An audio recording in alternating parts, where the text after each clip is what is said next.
പണ്ട് വലിച്ചെറിഞ്ഞ ചിരട്ടയ്ക്കും നല്ല കാലം. ഇന്ന് അതായത് 20/7/2026 തിങ്കളാഴ്ച രാവിലത്തെ ചിരട്ടയുടെ വില നോക്കാം. സംസ്ഥാനത്ത് പച്ചത്തേങ്ങയുടെ വില ഒരാഴ്ച മുമ്പ് വരെ കുത്തനെ ഇടിഞ്ഞിരുന്നു. എന്നാൽ ഇപ്പോൾ പടിപടിയായി തേങ്ങയുടെ വില കൂടിക്കൊണ്ടിരിക്കുകയാണ്. അതിന് അനുസൃതമായി ചിരട്ടയുടെ വിലയും ഡിമാൻഡും കൂടിക്കൊണ്ടിരിക്കുകയാണ്. തമിഴ്നാട്, കർണാടക തുടങ്ങിയ സംസ്ഥാനങ്ങളിൽ നിന്ന് ഒട്ടേറെ ആളുകളാണ് ചിരട്ട ശേഖരിക്കാൻ വാഹനങ്ങളുമായി മലയോര മേഖലയിലെ വീടുകളിൽ എത്തുന്നത്.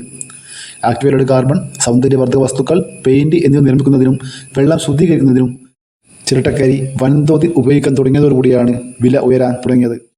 ഒരാഴ്ച മുന്നേ വരെ പച്ചത്തേങ്ങയുടെ വില ഇടിഞ്ഞപ്പോഴും ചിരട്ടയുടെ വിലയിൽ മാറ്റമില്ലാതെ തുടരുകയാണ്. എന്നാൽ ഇപ്പോൾ പച്ചത്തേങ്ങയുടെ വില കൂടിക്കൊണ്ടിരിക്കുകയാണ്.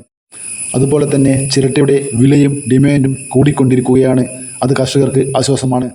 പൊതുവിപണിയിൽ ഇപ്പോൾ 1 കിലോ പച്ചത്തേങ്ങയ്ക്ക് 58 രൂപ വരെ എത്തി നിൽക്കുകയാണ്.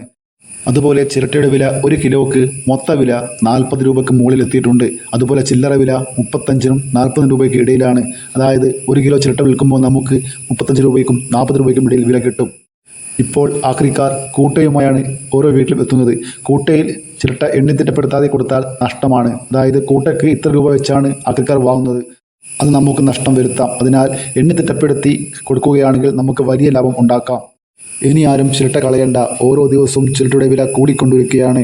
ഒരു ചിരട്ടയ്ക്ക് 3 രൂപ വരെ ഇപ്പോൾ ലഭിക്കുന്നുണ്ട്. ആയതിനാൽ പരമാവധി ചിരട്ട ശേഖരിച്ച് നമുക്ക് അധിക വരുമാനം ഉണ്ടാക്കാം. Thank you.